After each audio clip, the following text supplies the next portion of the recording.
अस्सलाम वालेकुम students, first year chemistry chapter 12 का ये लेक्चर नंबर 4 है, जिसमें कि हमने सेल्फ चेक 12.3 को सीखने एक इक्वेशन है जिसको हमने रेडॉक्स मेथड से या ऑक्सीडेशन नंबर मेथड से बैलेंस करना है।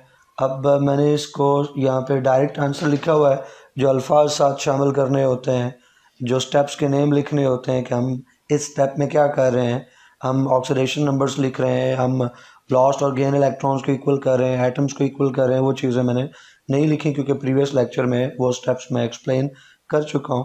तो अगर आपके एग्ज़ाम में शॉर्ट क्वेश्चन में आ जाए यही वाली सेल्फ चेक या कोई और एग्जाम्पल, तो आप भी डायरेक्ट आंसर लिख सकते हैं। साथ आप खाली नंबरिंग कर दें, स्टेप 1, स्टेप 2, स्टेप 3। उस स्टेप में आप क्या कर रहे हैं ये लफ्ज़ों में बताना ज़रूरी नहीं है, बता देते हैं तो अच्छी बात है अगर आप टाइम मैनेज कर सकते हैं और स्पेस आपके पास अवेलेबल है। अदरवाइज़ फिर आप डायरेक्ट टू द पॉइंट जो है वो स्टेप नंबर 1 लिख के पहला स्टेप जो है उसकी इक्वेशन लिख दें। तो इक्वेशन आपको गिवन होगी। पहला काम क्या होता है कि हमने इक्वेशन लेकर उसके जो ऑक्सीडेशन नंबर्स हैं तमाम एटम्स के वो लिख लेने होते हैं। तो इसमें पहला जो है वो नाइट्रिक एसिड है, HNO3। ये प्रीवियस लेक्चर में भी हम HNO3 के मौजूद जो एटम्स हैं उनके ऑक्सीडेशन नंबर्स लिख चुके हैं। हाइड्रोजन बताया मोस्टली +1 होता है, ऑक्सीजन जो है वो मोस्टली -2 होता है और साथ 3 ऑक्सीजन है तो 3 लिख दिया। और नाइट्रोजन जो है मुझे तो चूँकि पढ़ाता हूँ बताता हूँ चीज़ें पता हैं तो डायरेक्ट मैं लिख सकता हूँ कि नाइट्रोजन पे +5 है। आपको बताया था कि अगर आपको डायरेक्ट नहीं पता चलता, एक तो डायरेक्ट मालूम करने का ये तरीका है कि नाइट्रोजन ग्रुप नंबर 5 में है। तो यहाँ पे देखें, एक तरफ हाइड्रोजन अटैच्ड है, दूसरी तरफ 3 ऑक्सीजन एटम अटैच्ड हैं। तो जारी बात है नाइट्रोजन ने अपने पांचों के पांचों इलेक्ट्रॉन्स जो है वो इस्तेमाल कर रखे हैं, यूज़ किए हुए हैं। तो इस केस में उसका ऑक्सीडेशन नंबर 5 होना है और साथ प्लस इसलिए लगा क्योंकि ऑक्सीजन जो है वो ज़्यादा इलेक्ट्रोनेगेटिव है, माइनस जो है वो ऑक्सीजन के साथ लग गया, बाकी जितने होंगे उनके साथ प्लस आएगा। तो नाइट्रोजन के साथ जो है वो +5। ये डायरेक्ट तरीका है। इनडायरेक्ट तरीका लास्ट लेक्चर में बताया था कि आप हाइड्रोजन की वैल्यू पुट करें, एक हाइड्रोजन है +1 आ गया, नाइट्रोजन आप X लिख दो और 3 ऑक्सीजन है तो 3 और फिर ब्रैकेट में एक ऑक्सीजन का चार्ज -2 है वो लिख दो। पूरा कंपाउंड न्यूट्रल होता है। इसको आप सिंपल अलजेब्रा से सॉल्व करो, +1 +x और आगे फिर माइनस जो है वो 6 आ जाएगा इक्वल्स 0। उसी तरह जब -6 में से एक प्लस निकाल दो तो -5 दूसरी तरफ जब जाएगा, इन दोनों का रिजल्ट आप निकालोगे तो -5 दूसरी तरफ जाके वो +5 हो जाएगा। तो आप इस तरह रफ में जाके निकाल लें और फिर यहाँ पे नीट में आके उसकी वैल्यू पुट कर दें। अब जहाँ तक हाइड्रोजन सल्फाइड की बात है तो ये हाइड्रोजन का आपको पता है कि 2 हाइड्रोजन है, 2 लिख दें, एक हाइड्रोजन का +1, तो टोटल चार्ज यहाँ अगर प्लस का 2 होता है तो साथ जो मौजूद आइटम है डेफिनेटली फिर उस पर -2 होना चाहिए ताकि प्लस माइनस इक्वल हो जाए। राइट हैंड साइड पे देखें तो ऑक्सीजन के ऊपर जो है -2 है, अगर ऑक्सीजन के ऊपर -2 है तो साथ जो एक नाइट्रोजन है उस पर लाजमी +2 होना चाहिए बैलेंस करने के लिए। सल्फर अकेला है तो अकेला कोई भी एलिमेंट मौजूद हो, कोई भी सब्सटेंस एलिमेंटल फॉर्म में हो तो उसका ऑक्सीडेशन नंबर 0 होता है। और वाटर के केस में आपको वैसे भी फिंगर टिप्स पे होना चाहिए।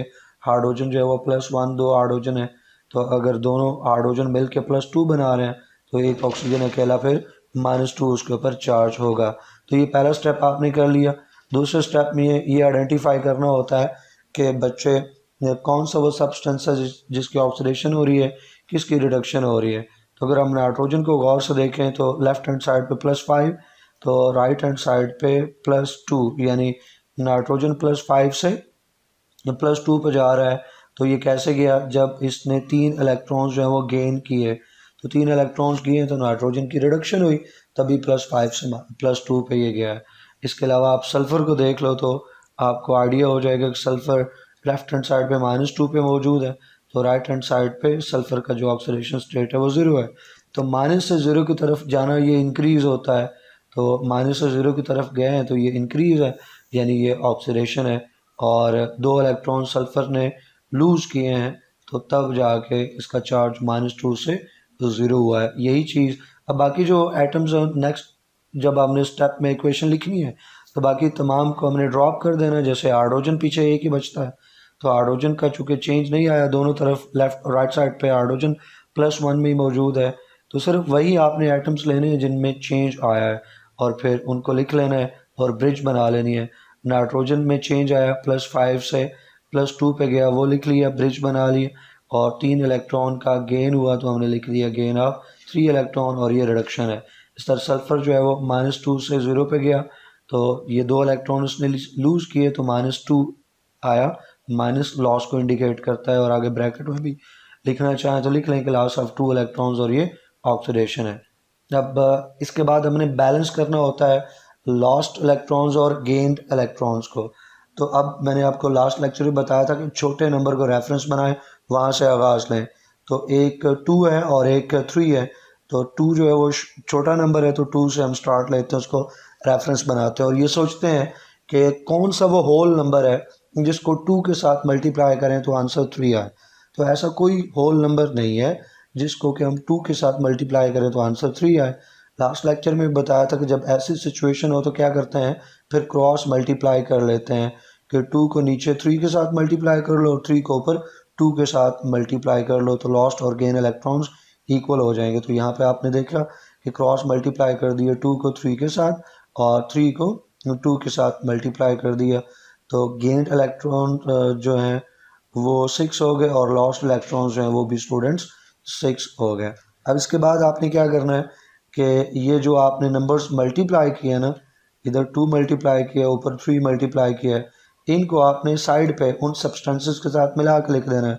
ये 2 जो है ये नाइट्रोजन से यूँ कह लें कि नाइट्रोजन वाले पार्ट के साथ हमने इसको मल्टीप्लाई किया, तो नाइट्रोजन अकेला तो नहीं है, पूरा ये सब्सटेंस है HNO3, तो इस पूरे ही सब्सटेंस HNO3 की लेफ्ट साइड पे ये 2 हमने यहाँ पे लिख लेना है। फिर इसी तरह 3 जो है वो सल्फ़र के साथ हम मल्टीप्लाई कर रहे हैं, तो हमने क्या कर लेना है कि सल्फ़र के साथ ये पूरा सल्फ़र अकेला तो नहीं H2S है, तो इसके साथ हमने यहाँ पे 3 मल्टीप्लाई कर देना है। राइट हैंड साइड पे भी जहाँ जहाँ N और S हैं यही नंबर्स हमने मल्टीप्लाई कर लेने हैं। लेफ्ट साइड पे N के लिए 2 मल्टीप्लाई किया है तो राइट हैंड साइड पे लिए राइट हैंड साइड पे भी N के लिए 2 मल्टीप्लाई कर देना है। इस तरह लेफ्ट हैंड साइड पे S के लिए 3 मल्टीप्लाई किया है तो राइट हैंड साइड पे भी S के लिए हमने 3 मल्टीप्लाई कर देना है। ये मल्टीप्लाई कर दिए तो अब हमारे पास ये जो पार्ट्स हैं ये कवर्ड हो चुके हैं, तो इसको मैं यहाँ पे हाईलाइट कर देता हूँ और बाकी जो बच गया है उसको आपने देख लेना पीछे कौन बचा है। तो पीछे सिर्फ राइट हैंड साइड पे वाटर जो है वो बच गया है। तो अब हमने देखना है कि हाइड्रोजन या ऑक्सीजन ये एक बैलेंस करना रह गया, तो अब आप हाइड्रोजन का रेफरेंस बना लो या ऑक्सीजन, आपकी मर्ज़ी है। तो इस एग्जांपल में मैं हाइड्रोजन को पिक कर लेता हूँ क्योंकि प्रीवियस लेक्चर में मैंने ऑक्सीजन को रेफरेंस बनाया था, तो यहाँ हाइड्रोजन को ले लेते हैं। तो चेक कर लेते हैं किसी लेफ़्ट राइट साइड पे आप चेक कर लें। पहले हम लेफ़्ट पे चेक कर लेते हैं जहाँ के कोई नंबर मल्टीप्लाई करने की गुंजाइश नहीं है, तो हाइड्रोजन चेक करें। या हाइड्रोजन के नीचे कोई नंबर नहीं है, चले मैं पहले इसको इरेज कर दूं, थोड़ा सा साफ़ कर दूं ताकि रेफरेंस जो है वो बन सके। तो यहाँ पे हमने 2 मल्टीप्लाई कर दिया, यहाँ पे हमने 3 मल्टीप्लाई कर दिया, यहाँ पे भी 2 मल्टीप्लाई कर रखा है, यहाँ 3 कर रखा है। सिर्फ वाटर को बैलेंस करना जो है बाकी है, हाइड्रोजन और ऑक्सीजन को बैलेंस करना बाकी है हाइड्रोजन के साथ कोई नंबर मल्टीप्लाई करने के बाद। तो स्टूडेंट्स हाइड्रोजन के नीचे कोई नंबर नहीं लिखा हुआ तो उसका मतलब है ये 2 हाइड्रोजन हो गए। फिर अगर आप आगे जाके देखें तो यहाँ हाइड्रोजन के नीचे 2 है और इस तरफ लेफ्ट पे हमने 3 मल्टीप्लाई किया है, तो 3 2 are 6। इसका मतलब हुआ कि लेफ्ट हैंड साइड पे टोटल 8 हाइड्रोजन एटम्स जो है मौजूद हैं। राइट हैंड साइड पे चेक कर लें, राइट हैंड साइड पे इधर तो कोई हाइड्रोजन नहीं है, यहाँ पे भी कोई H नहीं है, सिर्फ यहाँ पे H मौजूद है और ये 2 लिखा हुआ है। तो हमने राइट हैंड साइड पे भी 8 बनाना है, तो किस नंबर से हम मल्टीप्लाई करें तो 8 हो जाए। डेफिनेटली हम 4 से मल्टीप्लाई करें तो ही यहाँ पे 8 हो जाएगा। तो हम वाटर के साथ 4 को मल्टीप्लाई कर देंगे और ये हमारे पास लेफ़्ट और राइट दोनों तरफ हाइड्रोजन के एटम्स इक्वल हो जाएंगे। ऑक्सीजन एटम्स को देखें तो ऑटोमेटिकली बैलेंस्ड हो चुके हैं, तो चलें चेक कर लेते हैं, आपको तसल्ली हो जाए। यहाँ पे O मौजूद है, इसके नीचे 3 लिखा हुआ और इधर लेफ्ट पे हमने 2 से मल्टीप्लाई कर रखा है, तो 2 × 3 6 कर लेंगे हम। तो लेफ्ट इधर H2S में तो कोई ऑक्सीजन है नहीं, तो इसका मतलब है कि लेफ्ट हैंड साइड पे सिर्फ और सिर्फ जो है वो 6 ऑक्सीजन एटम्स मौजूद हैं। राइट हैंड साइड पे चेक करो तो राइट हैंड साइड पे ये ऑक्सीजन यहाँ पे लिखा हुआ बेस कोई नहीं है और इधर 2 मल्टीप्लाई कर रखा है, तो ये 2 ऑक्सीजन एटम हो गए और इसमें तो कोई ऑक्सीजन नहीं है और इधर हमने 4 मल्टीप्लाई किया है तो 4 यहाँ से मिल गए। अब सम हम निकालें, 2 + 4 करें तो टोटल कितना हो गया स्टूडेंट, 6 ही हो गया ना।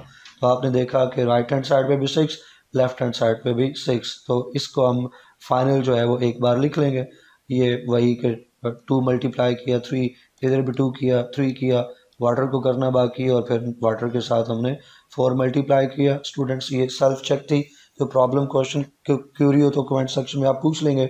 इंशाल्लाह नेक्स्ट वीडियो के अंदर हम जो सेकंड पार्ट है बैलेंसिंग ऑफ इक्वेशन का उसको डिस्कस करेंगे। टिल देन अल्लाह हाफिज़।